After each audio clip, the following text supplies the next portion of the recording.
नमस्कार बंधु माने स्वागत आपण मानकु आम स्कूल सरस्वती पूजा ब्लॉग को। आज आम आपण मानकु देखाइବାକୁ जाउछु ज्ञान बुद्धि और कलार देवी माँ सरस्वती पवित्र पूजा उत्सव। सकाळु सकाळु आमे माने जाई पहुँची जाइथिलु स्कूल पाखर थिबा एक पोखरी निकटरे। सेठी हमर कलश बुड़ा कार्यक्रम आरंभ हो जाइथिला।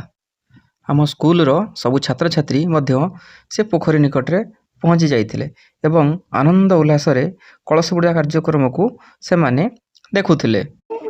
आपण मान भी देखि पारुथिबे एठारे किभଳି भाबे से माने कलश बुड़ा कार्यक्रम को उपभोग करूछन्ति।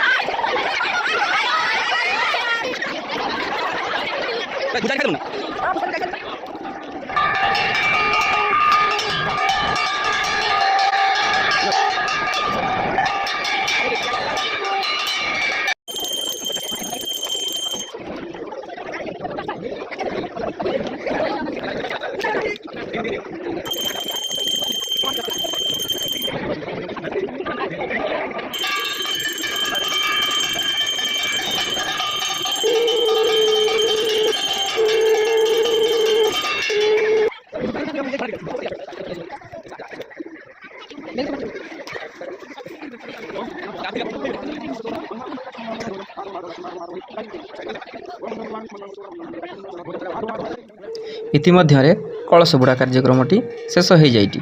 कलश बुड़ा कार्यक्रम सरिला परे आमे माने पुणी फेरिबू आम विद्यालय कैंपस को।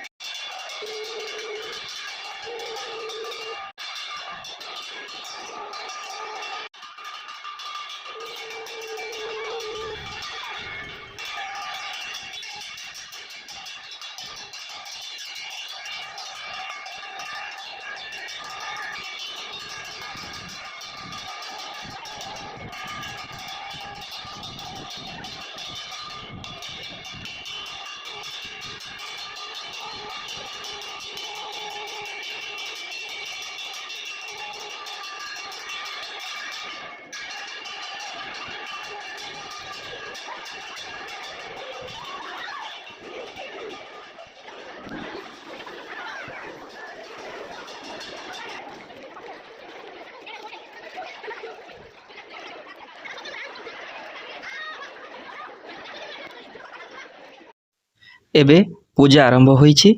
पूजक महाशय वेदमंत्र पाठ करुचंती एवं समस्त भक्ति भाव रे माँ सरस्वती को पूजा करुचंती।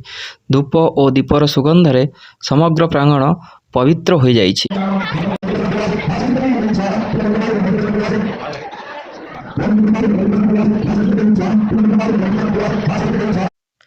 एबे नड़िया पिटा कार्यक्रम आरंभ हो जाइछि। छात्र छात्री माने श्रद्धापूर्वक नड़िया पिटी माँ को भक्तिभाव प्रदान करुछंती।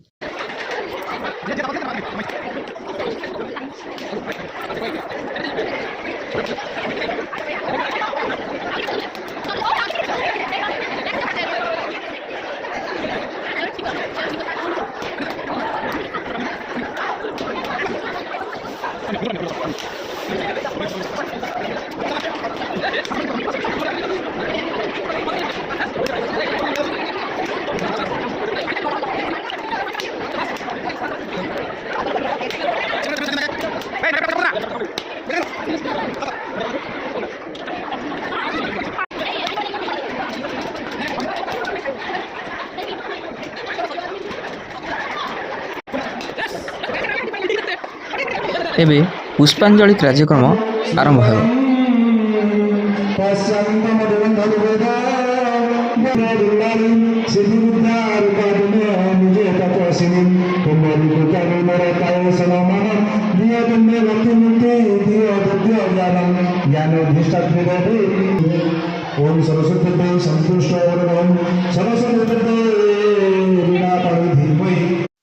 सरस्वती पूजा माने केवल एक उत्सव नुह, यह होची ज्ञानर पूजा।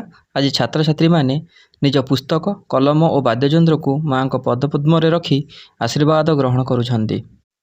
शेष रे माँ को पाखरे आरती होइथिला।